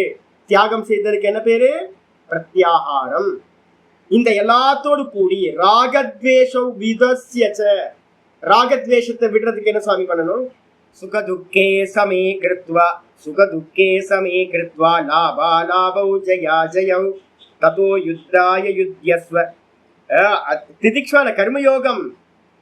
கர்மயோகத்தோட முக்கியமான இதே என்னன்னா துவந்துவங்களை வந்து பாத்தீங்கன்னா விடுறது, சகிச்சுக்கிறதுக்கு வந்து பாத்தீங்கன்னா முதல் உபாயமே எது அப்படின்னு கேட்டீங்கன்னா இந்த கர்மயோகம் தான் வந்து பாத்தீங்கன்னா முக்கியமான உபாயம். சுகம் துக்கம் லாபம் நஷ்டம் எது வந்தாலும் விருப்பு வெறுப்பு இல்லாம அப்படியே ஈஸ்வர பிரசாதம் ஈஸ்வர பிரசாதம்னு நீங்க ஸ்வீகாரம் பண்றத 2வது சாப்டர்ல இருந்தே சொல்லிக்கிட்டு இருக்கோம். நம்ம கர்மயோகத்தோட முக்கியமான பர்பஸ் வந்து பாத்தீங்கன்னா எது வந்தாலும் விரும்பாமலும் ஈஸ்வர பிரசாதம், எது வந்து பாத்தீங்கன்னா வேண்டாதது கிடைச்சாலும் ஈஸ்வர பிரசாதம். இதை நல்லா அபியாசம் பண்ணினீங்கன்னா ராகத்வேஷமானது உங்களை விட்டு வந்து பாத்தீங்கன்னா போயிடும். சரி, இதுக்கு இன்னொரு உபாயம் என்ன? 3வது அத்தியாயத்தை சொல்லுது, காமயேஷ குரோதயேஷக ரஜோகுண சமுத்பவா மகாஷனோ மகா பாப்மா வித்யேன மிக வைரினம். இந்த காமக்ரோதம்ன்றது தான் ராகத்வேஷம்னு பேரு, விருப்பு வெறுப்புன்னு பேரு. இது வந்து பாத்தீங்கன்னா என்ன பண்ணணும்னா ரஜோகுணத்துல இருந்து உண்டாகிறது. அப்ப என்ன பண்ணணும்னா சத்துவகுணத்துக்கு கொண்டு வர்றது தான் உபாயம். அப்ப வந்து சத்துவகுணம் எப்படி சுவாமி வரும் அப்படின்னு கேட்டீங்கன்னா ராகத்வேஷத்திலிருந்து காமக்ரோதம் உண்டாகும், இல்ல இது ரஜோகுணத்திலிருந்து காமக்ரோதம் உண்டாகும், இல்லைன்னா காமக்ரோதத்துல இருந்து ரஜோகுணம் உண்டாகும். இப்ப நீங்க கர்மயோகத்தை அபியாசம் நல்லா பண்ணிட்டே வந்தீங்க அப்படின்னா சதா கர்மயோகத்தை வந்து ஈஸ்வர பிரசாதம் எது கிடைச்சாலும் அது வார்த்தை சொல்லுங்க. காஃபி நல்லா இல்லை சொல்லாதீங்க, ஈஸ்வர பிரசாதம். இன்னைக்கு வந்து பாத்தீங்கன்னா பகவான் நமக்கு இதான் கொடுத்துருக்காரு. அப்ப என்ன ஆயிடும்? பகவான் எனக்கு மோசமான காஃபி இன்னைக்கு கொடுத்தார். நான் இப்ப இன்னைக்கு ஒரு பிளாக் காஃபி சாப்பிட்டேன், மோசமான காஃபி. ஆனா என்ன பிராரப்தம்? என் பிராரப்தம் பகவான் வந்து பாத்தீங்கன்னா என்னோட பிராரப்தத்துக்கு ஏற்ற மாதிரி இன்னைக்கு இந்த காஃபி தான் கொடுத்துருக்காரு. மறுபடியும் இங்க வருமா? ஒன்றும் வரவே வராது, எடுத்து நான் பாட்டு குடிச்சிடுவோம், அவ்வளவுதான், முடிஞ்சு போச்சு. எது நடந்தாலும் வந்து பாத்தீங்கன்னா எது நல்லது கிடைச்சாலும் கெட்டது கிடைச்சாலும் நல்லா இடிச்சுக்கிட்டேன். பகவான் வந்து பாத்தீங்கன்னா இந்த இடியை பகவான் தான் கொடுத்துருக்காரு அப்படின்னா மறுமரிங் நின்றோம். அப்ப எல்லா விஷயத்திலையும் மறுமரிங் வந்து பாத்தீங்கன்னா நிக்கிறதுக்கு வந்து பாத்தீங்கன்னா என்ன இது சாதனம் அப்படின்னா பெஸ்ட் சாதனம் பகவானோட பிரசாத புத்தி பகவான் கொடுக்குறாரு அப்படின்னு வச்சுக்கிட்டோம்னா ராகத்வேஷமானது விட்டு போயிடும். அப்ப ஒரு ஸ்லோகத்துல எத்தனை உபாயம் இருக்கு பாருங்க. விசுத்த புத்தி வரத்துக்கு வாசனாட்சயம், அந்த புத்தியை வந்து பாத்தீங்கன்னா சுத்தி பண்றதுக்கு வந்து பாத்தீங்கன்னா ஏக தத்துவ அபியாசம், ஓங்கார அபியாசம். தைரியத்துக்கு சாதனம் வந்து பாத்தீங்க அப்படின்னா பகவான் கூடயே இருக்காருன்ற பக்தி யோகம் வந்து பாத்தீங்கன்னா பகவான் கூடயே இருக்காருன்ற பக்தி வந்து பாத்தீங்கன்னா தைரியத்தை கொடுக்கும்.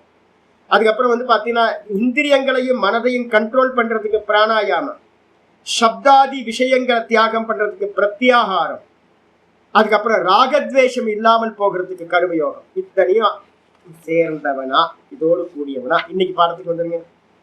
தத்தகா பிறகு என்ன பண்ணணும்? விவிக்த சேவி லக்வாசி யதவா காய மானசஹ யதவா காய மானசஹ தியான யோக பரோ நித்யம் தியான யோக பரோ நித்யம் வைராக்யம் சமுபாஸ்ரிதஹ வைராக்யம் சமுபாஸ்ரிதஹ விவிக்த சேவி லக்வாசி யதவா காய மானசஹ தியான யோக பரோ நித்யம் வைராக்யம் சமுபாஸ்ரிதஹ.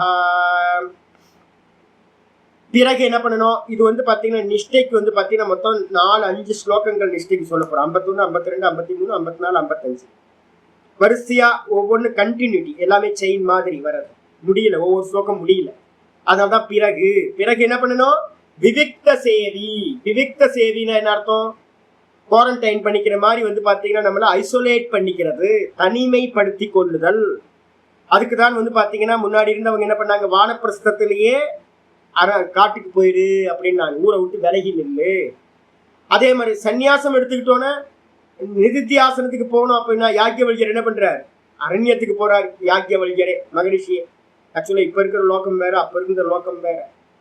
அப்போ அப்ப இருக்கிற லோகத்திலேயே இவரு யாக்கியவல்யர் என்ன பண்றாரு, காட்டுக்கு போறாரு. துருவன் வந்து பாத்தீங்கன்னா காட்டுக்கு போய் தான் தபஸ் பண்றான். அப்ப துருவனா இருக்கட்டும், பெரிய பெரிய மகரிஷிகள் எல்லாம் வந்து பாத்தீங்கன்னா காட்டுக்கு தான் போறாங்க.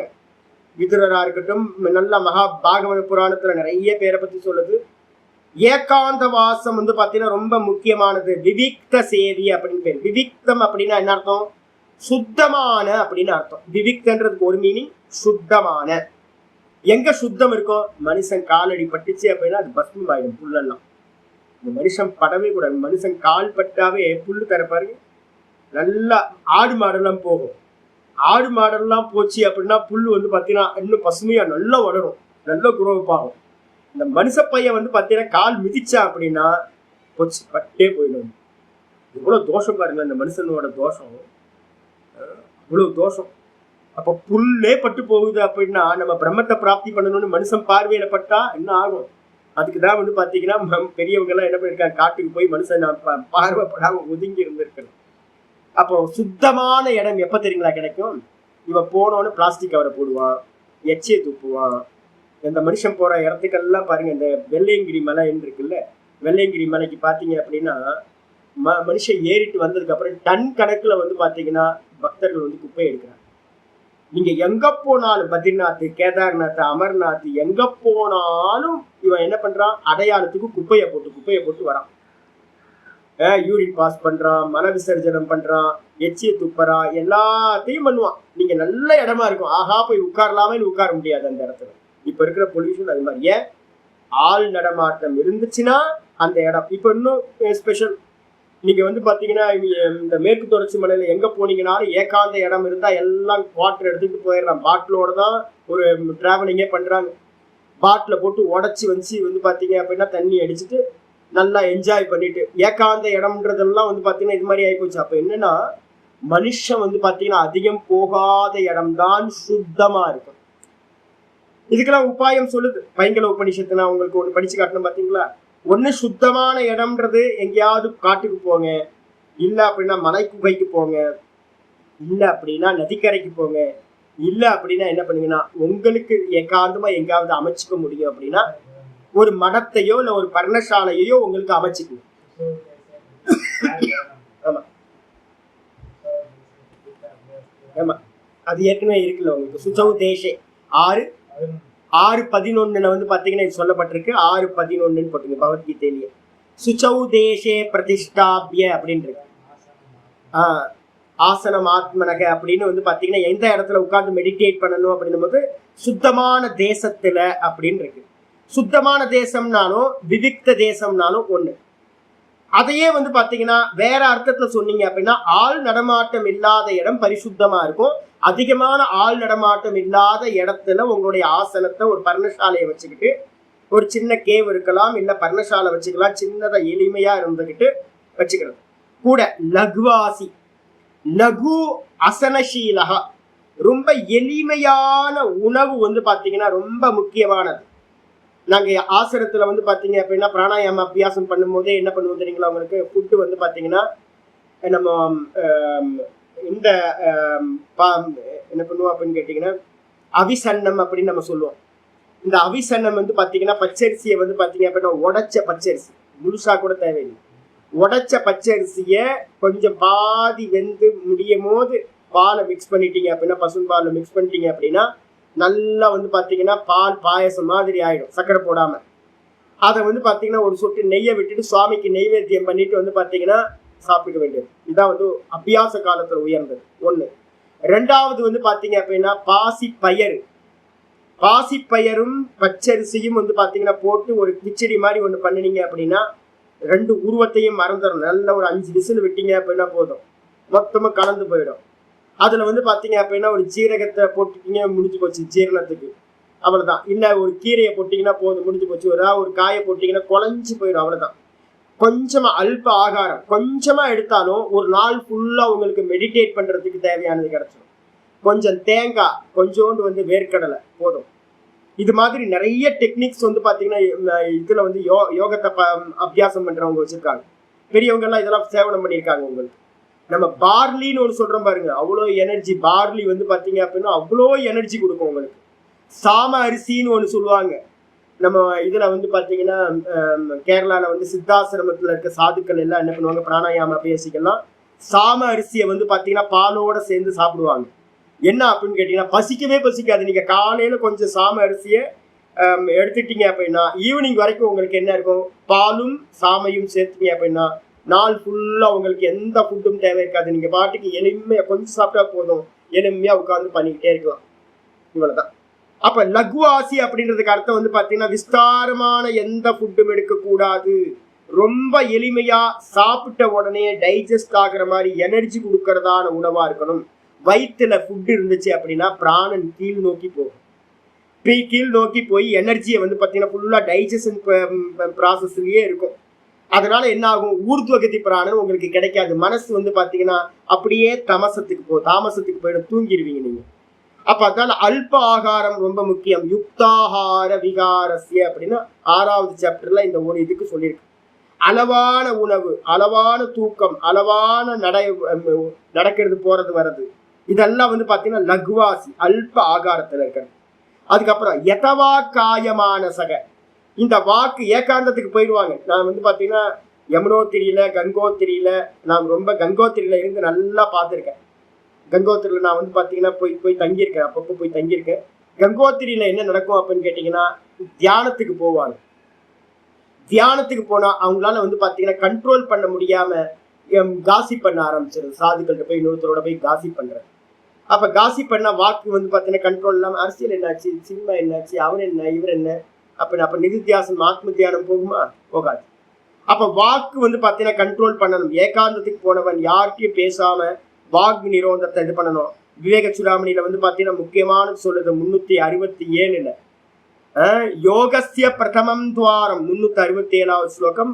யோகஸ்ய பிரதமம் துவாரம் வாங் நிரோதோ அபரிக்கிரக. யோகத்துல போறவன் முதல் ஸ்டெப் என்ன பண்ணணும் அப்படின்னா வாக்க வந்து பாத்தீங்கன்னா கண்ட்ரோல் பண்ணணும், மௌனி ஆகணும். அதான் முனித்துவம் மௌனித்துவம் அப்படின்னு நம்ம சொல்றோம்.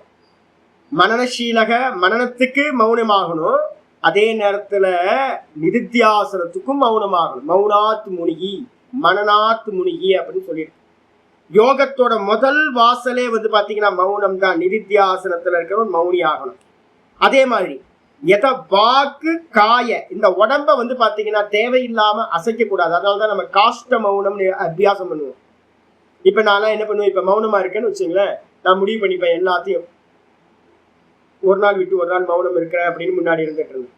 என்ன பண்ணுவேன் அப்படின்னா காலையில உட்காருவேன், ஜபம் முடிப்பேன். ஆனாலும் ஜபம் முடிச்சதுக்கு பிறகு நான் என்ன பண்ணுவேன் அப்படின்னு கேட்டீங்கன்னா 8 மணி வரைக்கும் கூட நான் என்ன பண்ண மாட்டேன், காஷ்ட மௌனம் அப்படின்னு ஒரு அபியாசம் பண்றேன். காஷ்ட மௌனம் அப்படின்னா என்ன அர்த்தம்னு கேட்டீங்கன்னா ஒரு டைம் வச்சுக்கிறது, ஒரு இடத்த விட்டு ஒரு ஆசனத்தை விட்டு எந்திரிக்காம இருக்கேன். புக்கை வச்சு வாசிச்சுட்டு இருப்பேன். ஆனா வந்து ஆசனத்தை ஜபம் பண்ணி முடிச்சுட்டு ஆசனத்தையும் கலைக்காம, இடத்த விட்டு எந்திரிக்காம, எந்த நிமித்தத்துக்கும் எந்திரிக்காம ஒரே இடத்துல உட்கார்ந்துக்கிட்டு உடம்ப அசைக்காம இருக்கிறது. இதுக்கு பேர் என்ன பேரு அப்படின்னா கை காலெல்லாம் எதையும் அசைக்காம இருந்தோம் அப்படின்னா அதுக்கு பேர் காஷ்ட மௌனம்னு பேர். வாக்கு மௌனம், காஷ்ட மௌனம்னா உடம்புல இருக்கிற மௌனம், அசைக்காம இருக்கிறது. அதுக்கப்புறம் வந்து பாத்தீங்கன்னா மானசக, வாக் மானசக, மனசுக்கு நீங்க ஏற்கனவே என்ன பண்ணணும், அதை வந்து விஷய சிந்தனையில போகாம கண்ட்ரோல் பண்ணணும். அதுக்கு என்ன பண்ண போறோம், அகார உக்கார மகாரமா இருக்கக்கூடிய ஓங்காரத்தை முதல்ல அபியாசம் பண்ணிக்கிட்டே வர்றது. அகாரத்திலிருந்து உக்காரம், உக்காரத்திலிருந்து மகாரத்துக்கு வந்துடுறது. அது வரைக்கும் மனசை வந்து ஏக தத்துவ அபியாசத்திலேயே வச்சு அகார உக்கார மகாரம் வந்ததுக்கு பிறகு அடுத்த ஸ்டெப்பு தியான யோக பரோ நித்தியம். சதா காலமும் நித்தியம் வந்து பாத்தீங்க அப்படின்னா அபியாசியோட ஆரம்பத்துல ஓங்காரம், அகார உக்கார மகாரம், அதை ஒவ்வொன்றுத்தையா லயம் பண்ணி துரியத்துல வந்து பாத்தீங்கன்னா நிப்பாட்டிடுறது. வெறும் துரியத்திலேயே வந்து பாத்தீங்கன்னா சதா காலமும் துரிய அபியாசம் பண்றது எதுவோ தான்ல நிக்கிறது. ஒரு ஓங்காரத்துக்கும் அடுத்த ஓங்காரத்துக்கும் நடுவுல இருக்கிற ஸ்பேஸ்லயே நிக்கிறது. ஓம் வாக்கு வந்துருதா, வாக்குதான் மனசு. ஓம்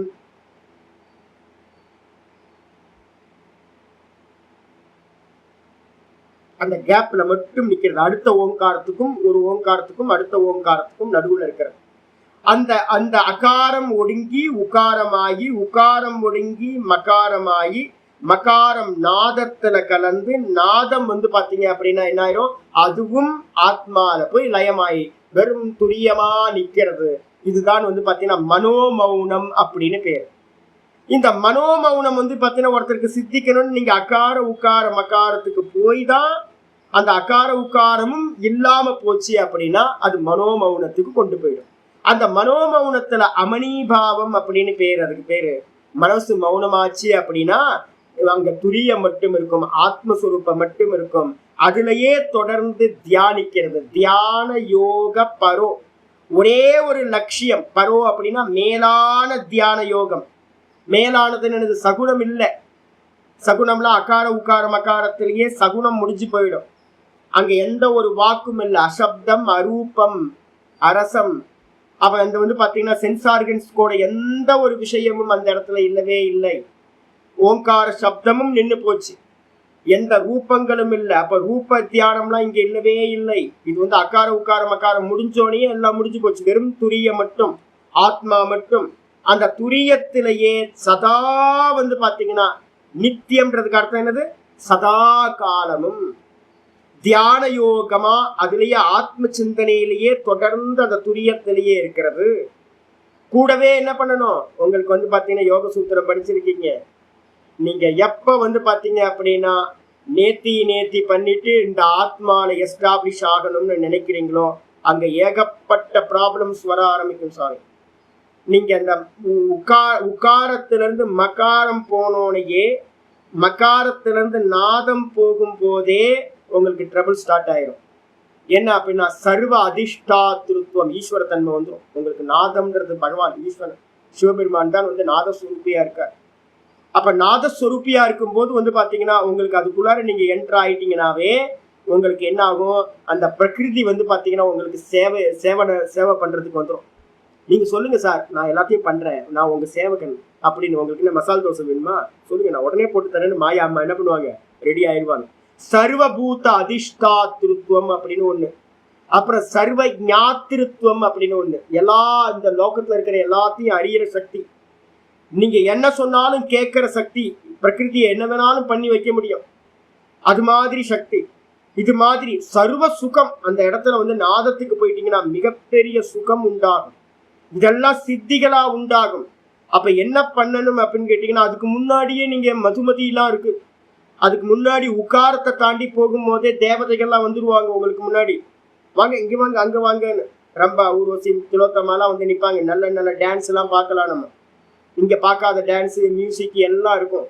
அப்போ சித்திகள் பாத்தீங்கன்னா விதவிதமான சித்திகளை தேவர்களும் ஆஃபர் பண்றதுக்கு வந்துருவாங்க. நிறைய சித்திகள் பிரகிருதியே பாத்தீங்கன்னா உங்களுக்கு கொடுக்க ஆரம்பிச்சிடும்.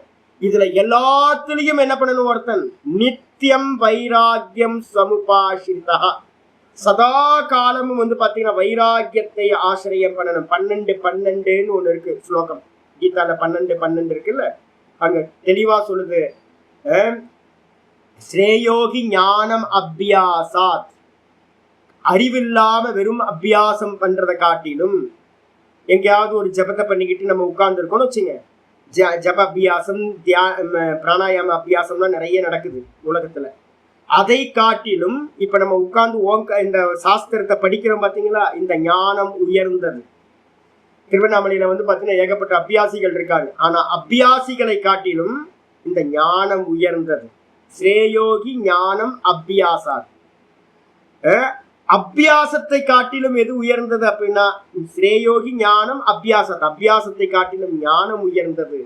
ஞானாத் தியானம் விசிஷ்யதே. இந்த ஊர் உலகத்துல சாஸ்திர ஞானம் படிச்சவங்க நிறைய பேர் இருக்காங்க. ஆனா நிறைய பேர் தியானத்துக்கே போறது இல்லை. அப்ப ஞானத்தை காட்டிலும் தியானம் உயர்ந்தது. முதல்ல பண்ற தியானம் இல்ல, சாஸ்திரம் படிச்சு நல்லா நேத்தி பண்ணிட்டு ஆத்ம தியானம் பண்றது. அப்ப பரோட்ச ஞானத்தை காட்டிலும் அபரோக்ஷ ஞானத்துக்காக பண்ணக்கூடிய தியானம் உயர்ந்தது. தியானாத்து கர்ம பல தியாக. தியானத்தை காட்டிலும் எது உயர்ந்தது அப்படின்னு கேட்டீங்கன்னா, தியானம் பண்ண ஆரம்பிச்சீங்கன்னா எல்லாம் மெதுவா நீங்க ஒரு சின்ன சின்ன அச்சீவ்மெண்ட்டை பண்ண பண்ண பண்ண உங்களுக்கு லைன் கட்டி எல்லாம் வருவாங்க. மாயாமா என்ன பண்ணுவாங்க, எல்லாம் கொடுத்து கெடுப்பாங்க, கொடுக்காம கெடுப்பாங்க. நிறைய தேவர்கள் வருவாங்க, ரிஷிகள் வருவாங்க, உங்களை டிஸ்டர்ப் பண்ணுவாங்க. எப்படியாவது அவ்வளவுதான் உங்களுக்கு ஆயிடுச்சு அப்படின்னு சொல்லுவாங்க. அப்ப நம்ம என்ன பண்ணுவோம், ஏமாந்துட்டோம், போச்சு.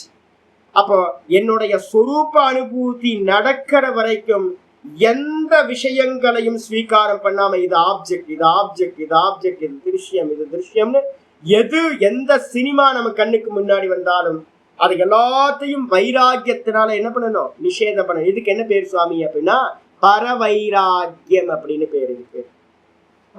பரவைராக்கியத்தை பாத்தீங்கன்னா சமுபாஸ்ரிதக அப்படின்னா 2 விதமான வைராக்கியம் இருக்கு. ஒண்ணு பாத்தீங்கன்னா வசீகார வைராக்கியம்னு பேரு, இன்னொன்னு பாத்தீங்கன்னா பரவைராக்கியம்னு பேரு. இந்த பரவைராக்கியத்தை ஆசிரியம் பண்ணிட்டு ஈசனோடாயினும் ஆசையருமின், சிவபெருமானே நின்னா நாமரூபத்தோட நின்னார்னு வச்சுங்க, புலித்தோல் கட்டிக்கிட்டு கங்கையை தலையில வச்சுக்கிட்டு, பக்தா நான் வந்தேன் அப்படின்னா, போயா நீ போ, ஓரமா போ, நான் உன்னோட இந்த சகுன ரூபத்துல எல்லாம் ஏமாற மாட்டேன், நீதான் எனக்குள்ளார நானா இருக்க, ஏசத்த ஆத்மா அந்தரியாமின்னு நீதான் சொல்லியிருக்க வேதத்துல, அதனால இந்த நாம ரூபத்துல எல்லாம் மயங்க மாட்டேன், நீ வேஷம் போடாத போ அப்படின்னு அனுப்பி விட்டுருணும். திருஷ்யம். சிவபெருமானே வந்தாலும் கூட பாத்தீங்கன்னா ஈஸ்வரோடாயினும் ஆசையருமின் வைராக்கியம் பாத்தீங்கன்னா வந்துடணும். பரிபூர்ண வைராக்கியத்தை ஸ்வீகாரம் பண்ணி கொள்ள வேண்டும். அப்ப எத்தனை கண்டிஷன் பாருங்க. விவிக்த சேரி, நல்லா பாத்தீங்க அப்படின்னா ஏகாந்தத்துல இருந்துகிட்டு அல்ப ஆகாரத்தை ஸ்வீகாரம் பண்ணிக்கிட்டு, காயம் வாக்கு மனசு காயம்னு திரிதண்டம் 3 தண்டம் இருக்கு. இந்த 3 தண்டத்தையும் பாத்தீங்கன்னா கண்ட்ரோல் பண்ணி மௌனம் பண்றதுன்னு பேரு. வாக் மௌனம், காய மௌனம், மானச மௌனம், மனோமௌனம்.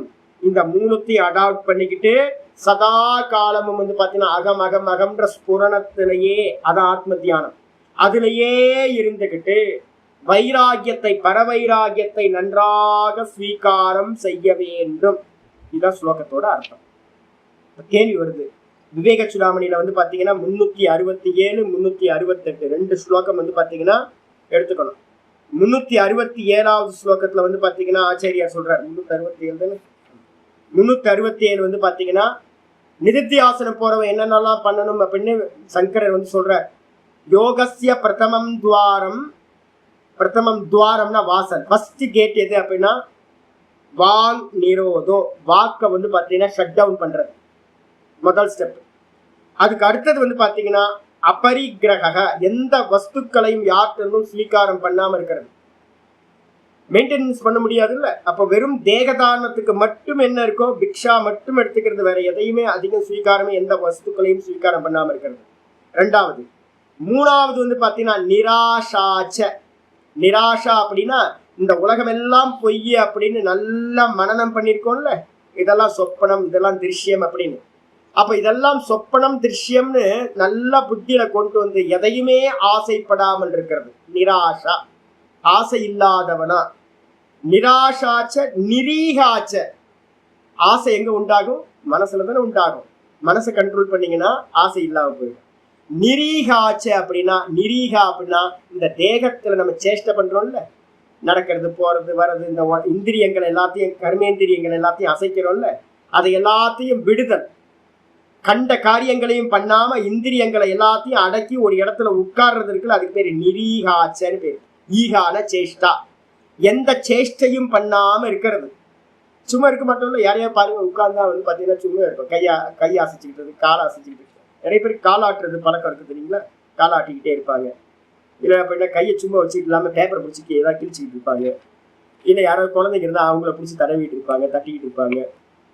வித்தியாசமான மனிதர்கள்லாம் பார்த்தீங்க அப்படின்னா சும்மா இருக்க மாட்டான், சேஷ்டை பண்ணிக்கிட்டே இருப்பான். அதெல்லாம் மனசோட சஞ்சலம். இதெல்லாம் அப்போ பார்த்தீங்கன்னா சேஷ்டைகளை விட்டுட்டு இருக்கிறது கூடவே பார்த்தீங்கன்னா அந்த ஸ்லோகத்தை சொல்லுது, நித்தியம் ஏகாந்த ஷீலதா. சதா காலமும் என்னவா எப்படி இருக்கணும் அப்படின்னா ஏகாந்தத்துல இருக்க வேண்டும். இப்ப இங்க சொல்லியிருக்கல விவிக்த சேவி சொல்லியிருக்கல, அதை அங்க கிளியரா சொல்லிடுச்சு. ஏகாந்தத்துல இருக்கணும் அப்படின்னா இப்ப நமக்கு கேள்வி கேட்கணும், சாமி ஏகாந்தம் தான் போகணுமா, வீட்டுல இருக்கக்கூடாதா? யாராவது கேள்வி கேட்டீங்கன்னா சங்கரர் வந்து பாத்தீங்கன்னா ரொம்ப தெளிவா சொல்றார். 368வது ஸ்லோகத்தையே எடுத்துரு.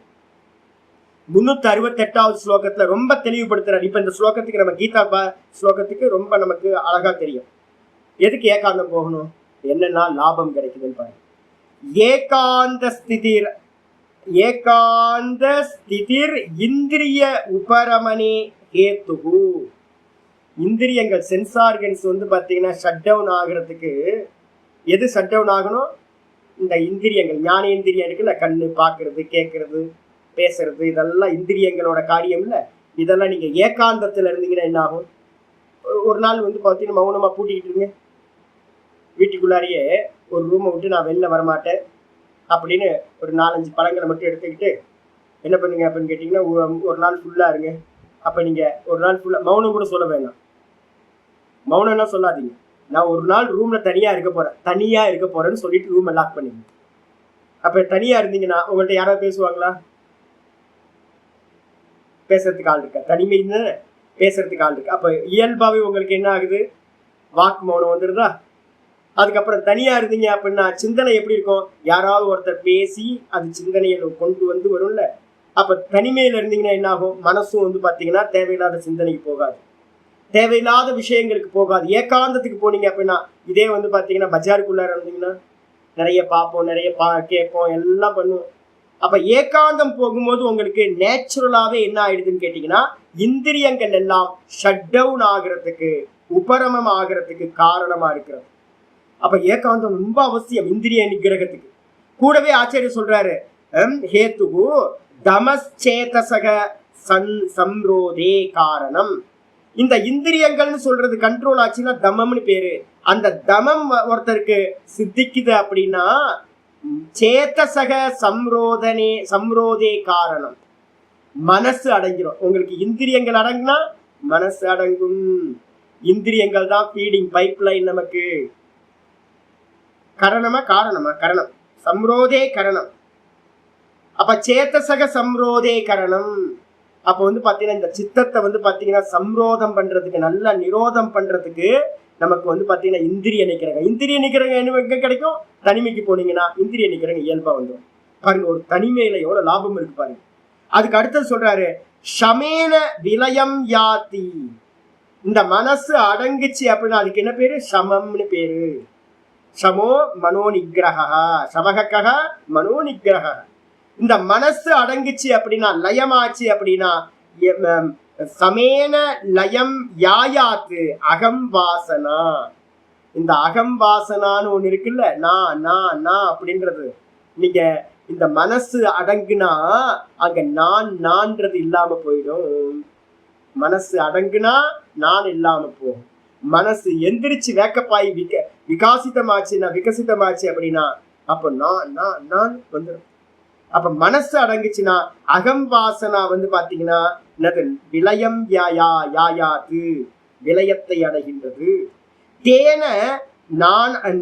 தேன ஆனந்த ரசானுபூதி அச்சலா பிராமி சதா யோகினா. அப்ப என்ன ஆகும்? அகம்பாவம் போச்சு அப்படின்னா தேன, அதனால் ஆனந்த ரசானுபூதி, இந்த மனசு அடங்கி இந்த அகங்காரமும் அடங்குச்சு அப்படின்னா உள்ளுக்குள்ளார அகம்ன்ற அந்த ஒரிஜினல் ஆத்மானுபவம் இருக்குல்ல, அந்த ஆத்மானுபவத்தோட ரசானுபூதி வந்து பாத்தீங்கன்னா அச்சலா பிராமி சதா யோகின. அந்த அதுலயே வந்து பாத்தீங்கன்னா சத் சங்கத்வே நிசங்கத்துவம், நிசங்கத்வே நிர்மோகத்துவம், நிர்மோகத்வே நிச்சல தத்துவம் வந்துடும்.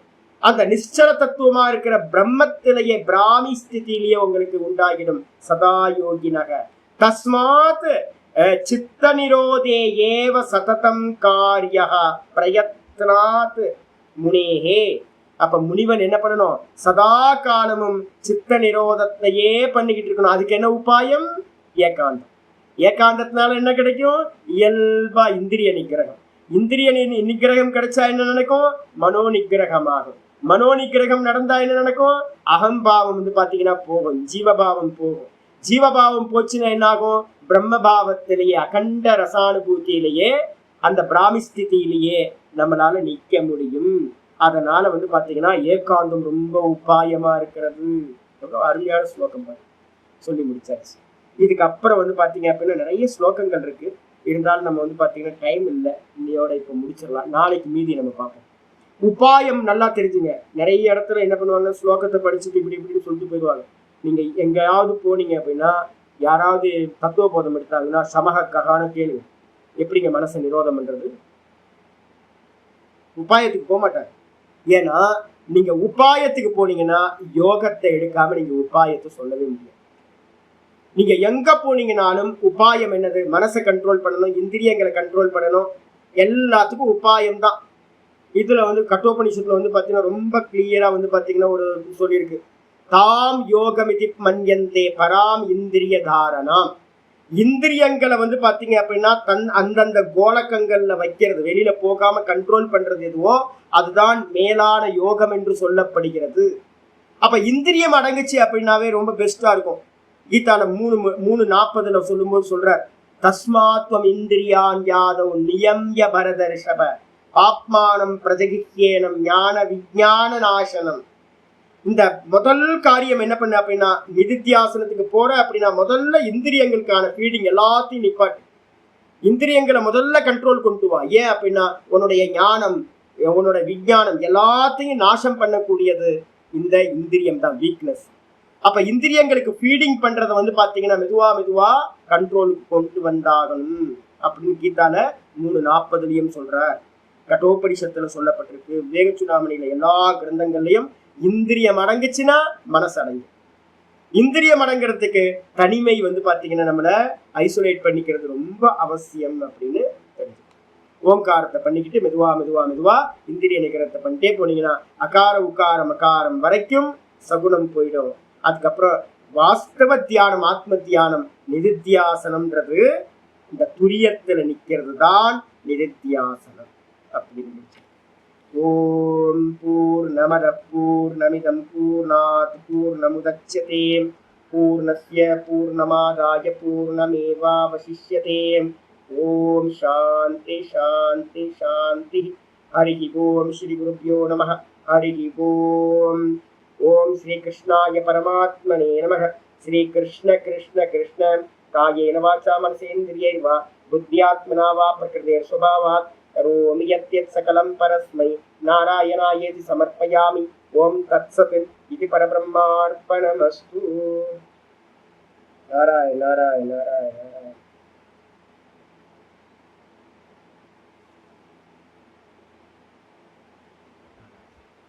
ஹரி ஓம்.